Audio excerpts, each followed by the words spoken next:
So what's the secret? It's generally assumed worldwide that Jews are a wealthy group of people.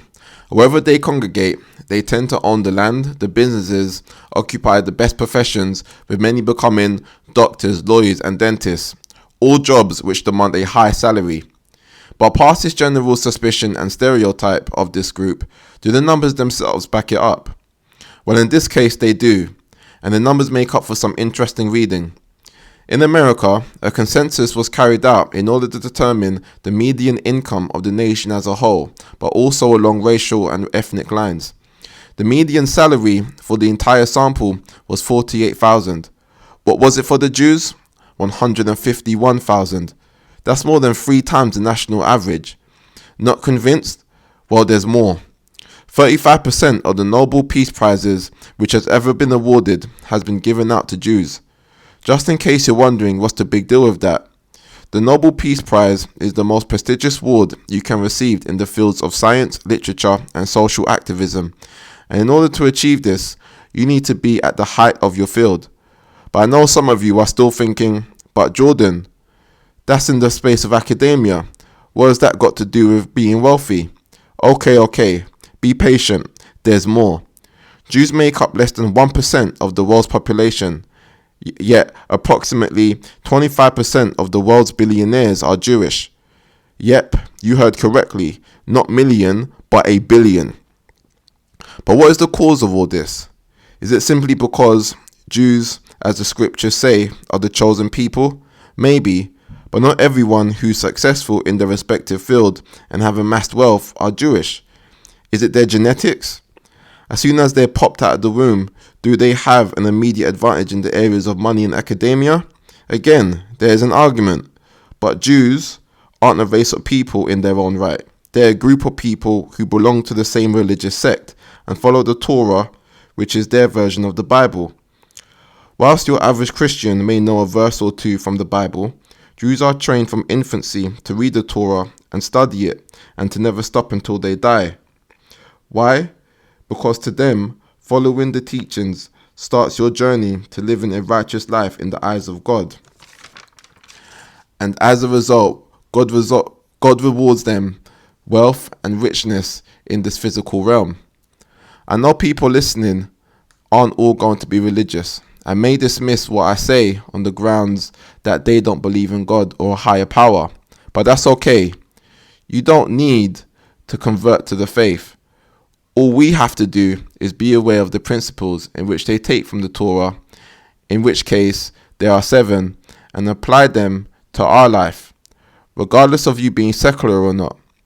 And that's what we're going to dive into today. The 7 principles Jews follow to attain wealth. So without further ado, let's get into it. It's easy to assume that in light of all these facts, that Jews are money hungry and that's all they live for. But in thinking this, you will be far from correct. Money in itself is a symptom of something far greater and valuable. And this something is wisdom, which is the first principle in which they adhere to on their path to attaining wealth. Jews have come to understand that through attaining wisdom, one will attain wealth. This is because in acquiring wisdom, you now have the understanding and experience on being able to distinguish what is true, right, and lasting, allowing you to be more effective in your decision making and minimizing the effort required for success and wealth, because you already know the steps. Wisdom is essentially the practical application of knowledge, meaning that power doesn't come from the actual knowledge itself, but using the knowledge when it is most beneficial to do so. However, true wisdom can only grow on the foundation of humility. This is because being humble allows you to accept that there is always something new for you to learn. This means you are always in a state where you can grow, as you're always learning more about yourself and life with time. Think about it. Money is a form of compensation from the receiver of value to the giver of value, and your money is in direct proportion to that, which means the more value you provide, the more money you receive, which is why study is the cornerstone of Jewish success. And because they value study so much, they never throw books away. Instead, they do a ceremonial burial for them, showing the deep, deep respect they have for books and the blessings in which it provides them. Not to segue, but there's a common saying which says, rich people have big libraries and small TVs, and poor people have small libraries and big TVs. Let that sink in for a minute. Because where Christians have the 10 commandments, Jews have 613, and the chief one of them all is study. One of the things which the Torah emphasizes is that learning little by little over a long period of time is better than learning a lot in a short space of time, which is why Jews encourage their children to establish a high-paying field they want to ascend in and stick with it for a long period of time, instead of jumping from one field to the next. They understand they can never recover time like you can do with money, which is why they mitigate worthless pursuits. This isn't mythical, is it? Sounds like common sense, right? Good. Let's move to the second of the 7 principles now. The second code to Jewish people's success is tradition. Jews are very big on rituals and passing these down from one generation to the next. And as mentioned earlier, one of the things they prioritize is education, but another thing they hold in high regard is occupational status. For Jews, it is a cultural expectation that they target high-income careers, wealth accumulation, and investing. The success we see from them today is a byproduct of cultural values which have slowly but consistently been passed down each generation over a long period of time. Something we are now seeing the compounding effects of. Jews aspire for this because they view wealth and success as a blessing from God and feel that it is their just due as they follow closely the word of God. As black people in the diaspora and on the continent, there is a running narrative that we are savages and that we won't amount to much relative to other races. And to an extent, you can argue that we have played to that expectation as we tend to see ourselves through the eyes of others. For instance, the general expectation that in order to be a success, you have to be either a rapper or a sports star leads to no surprise that so many of our youth flock to these two industries at the expense of everything else they could do. Jewish kids, on the other hand, are told a different story. Jewish kids are told that they are the chosen people and the ones most favored by God. Now imagine the subconscious effects of that and the self-confidence you get as a result, especially when your immediate environment in terms of your social standing and your ostensible showcases of wealth validate that. Unlike other religions, which makes one feel guilty for any wealth they may have, Jews believe that anyone with negative thoughts about money will not become wealthy. They argue that Jesus was rich, but he didn't have a lot of possessions, which is why he could always give to the poor freely and generously, and that is people's devotion to possessions instead of God, which is the main problem. Another problem is poverty in itself, which they consider as pointless suffering, simply because they feel that poverty causes transgressions, forcing people to do things they would otherwise not do. This is why Jews propose to work hard for their first 10 years of their career in high-paid professions, stack up significant wealth, then make money work for them in the long run as they make wise investments which yields a passive income for life. This is so they can focus on more important pursuits such as spirituality, education, charity, family, amongst other things. The Torah advocates that one should engage in much business and deal honestly, which is why the third pillar to Jewish financial success is work. It is long known and respected amongst Jews that the diligent will rule, while the lazy will be put to forced labor, which is one of the reasons why Jews tend to work for themselves and hire employees instead of being employees. Jews have found great success in industries ranging from tech startups to hotels and casinos. And one of the things which has spearheaded this agenda is that they believe that humans are primarily curators and not consumers. The understanding of being made in God's image is interpreted as God is creator of the world and humans are creators in the world. So our job is to continuously improve and perfect upon God's work through constant creation and innovation. Which is why when Jews have an idea, they collaborate with craftsmen who can execute the idea and bring it to reality, and speaks to why they strongly stand by the saying, you reap what you sow. Jews who don't own businesses, on the average, tend to be in high income careers, but this is something we've already discussed. We now find ourselves in a world which puts heavy emphasis on a phenomenon known as the law of attraction, which has led to many people believing that if they think about something long enough, that it will come. Whilst this is true to an extent, it doesn't paint the full picture. Jews who are strong advocates for affirmations understand that wishing alone leads to poverty, and that success within the realms of wealth requires action and work. And it's for that reason Jews concentrate on learning the craft and developing it to where one becomes diligent and sophisticated at it within their respective field.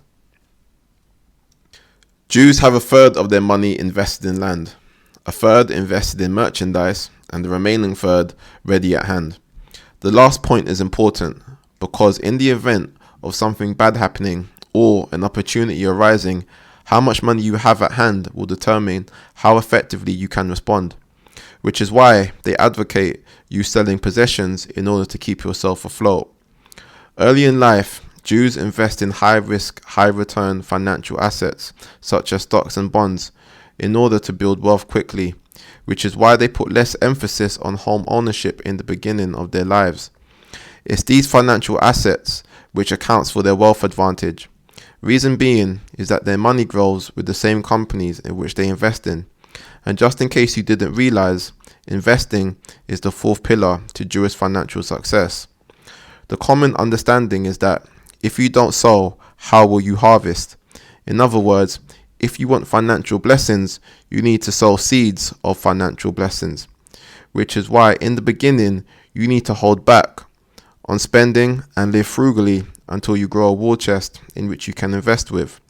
The Tanakh, which is another holy book they follow, states, those who love pleasure becomes poor. Those who love luxury and wine will never be rich. I think by now you gathered that Jews consider future generations just as much or even more as they consider the present.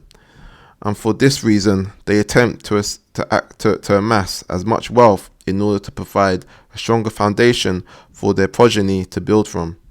One thing in which Jews don't propose is borrowing unwisely, simply because doing so puts you in a position of servitude to the debtor, which is why, amongst themselves, Jews are forbidden to accrue interest on any money they lend to a fellow Jew, simply because this act is supposed to be seen as an act of charity rather than a profitable pursuit.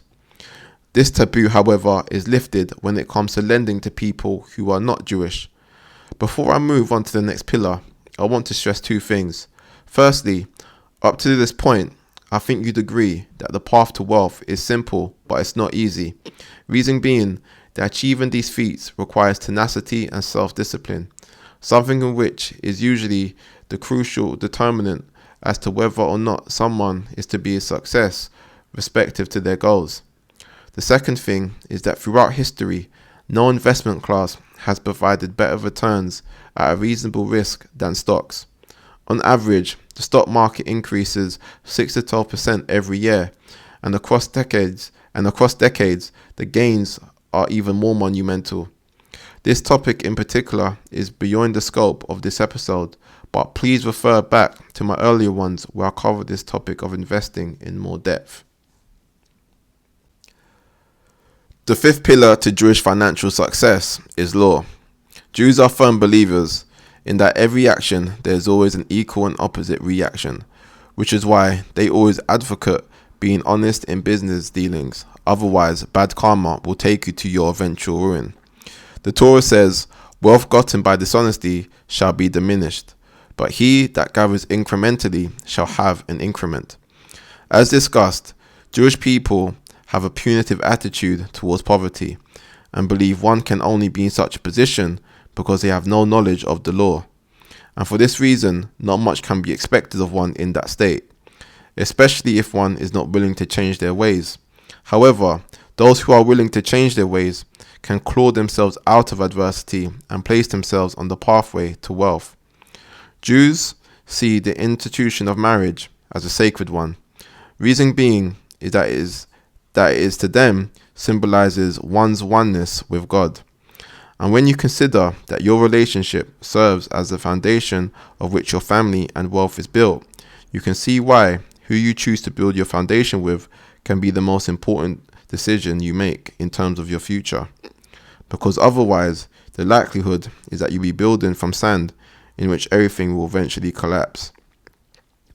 Please be mindful that large in part, the feats in which we see of the Jewish people today is an accumulation of centuries of abiding by these laws, which is why it is important to know that the path to wealth is not a quick one, and those who think otherwise are on the fast track to poverty. Lastly, Jews are strong advocates for self-preservation, which is why they propose that one needs a complete day of rest for every 6 days of work. Doing so regenerates the body and mind, allowing you to prepare adequately for another 6 days of work. Many of us have been reared in the Catholic faith and have heard scandalous tales of pastors buying private jets, stretched limousines and mansions. And for this reason, many have issues about making any kind of donation to their church, especially in the form of tithing. Tithing means 1/10, and in biblical terms is considered as a number of increase, which is why Jews are devoted to donating at least 10% of their income every month. This serves as the sixth pillar and in itself symbolizes significant ties to both God and wealth. In the eyes of Jews, being able to tithe is the first qualification of wealth, because unless you're able to do so, you cannot become business partners with God. This is because in doing so, you are establishing yourself as a donor who's partnering with God in sustaining the world, and in return, God becomes a partner in your business affairs. This is the blessing everyone requires from God in order to achieve true wealth. It is important to understand that most people who achieved insane amounts of wealth were in fact insanely religious. If we take John D. Rockefeller as an example, he's famous for saying, "I never would have been able to tithe my first $1 million I made if I had not tithed my first salary, which was $1.50 a week." When adjusted for inflation, he had a net worth of $400 billion, so you must know what he's talking about. The final pillar is charity. Some of you may be wondering, isn't charity and tithing the same thing? Well, the answer is no. Charity is seen as anything which is given beyond the tithe. Jewish sages have said that giving to charity is the highest of all commandments combined. This is supported by numbers when you factor in that Jews, who make 2% of the American population, are 30% of the nation's most generous donors. Jews believe that it's your obligation to give, and in fact, the beggar is doing you a favor by allowing you to give, because doing so strengthens your bond with God. That concludes the 7 pillars to Jewish financial success. Please understand that I am not suggesting you become a Jew in faith, but instead to become acquainted with their principles and practices and replicate them the best you can. As always, I would like to thank you for listening to this episode. And please download our free ebook, which shows you 40 plus ways to start growing passive income. Just look in the description to get your hands on the link. I hope you got a lot of value out of this, and I look forward to seeing you on the next one. Peace.